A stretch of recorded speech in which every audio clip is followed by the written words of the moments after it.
안녕하십니까, 박소입니다. 키예프 정권이 유럽연합에 머무르고 있는 남성 난민들의 본국 강제 귀환을 추진하고 있는 가운데 폴란드가 이를 거들겠다고 선언했습니다.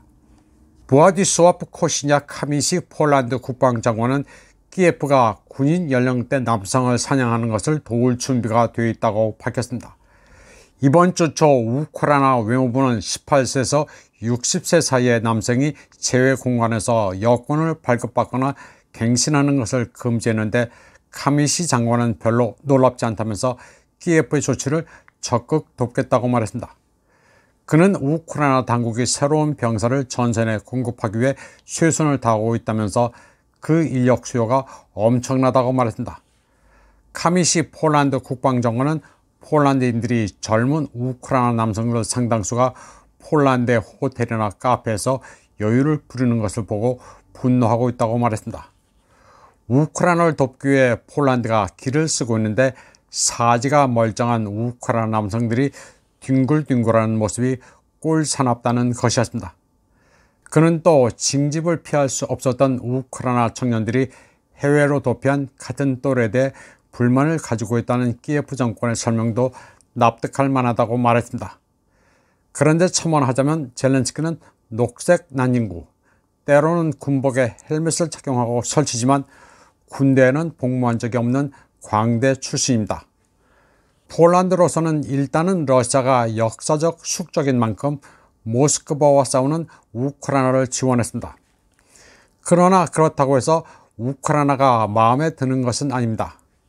우크라이나와도 볼린 대학살과 관련해 수면 밑에 덮어둔 원한 관계가 있습니다. 장기적으로 폴란드 내 우크라이나 난민은 애물단지입니다. 복지 예산을 갉아먹는 데다 그들의 민족성을 봤을 때 폴란드 사회에 동화되지 않은 불만 세력으로 전락할 위험도 있습니다. 폴란드 바르샤바의 우크라이나 영사 서비스는 이미 난리가 났습니다.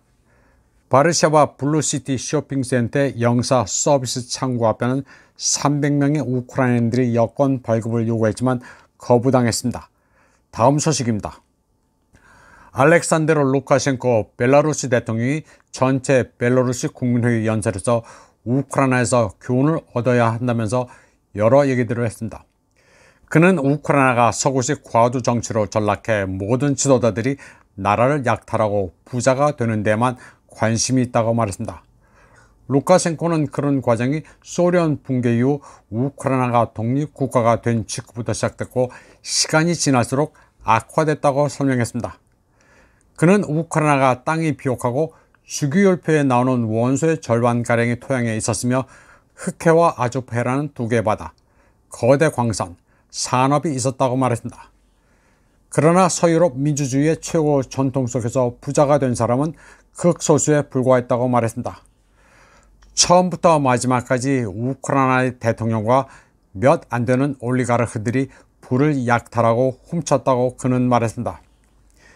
그는 올리가르크와 권력자들이 모든 자원도 약탈하고 정치적 내분과 불안을 초래했다고 말했습니다.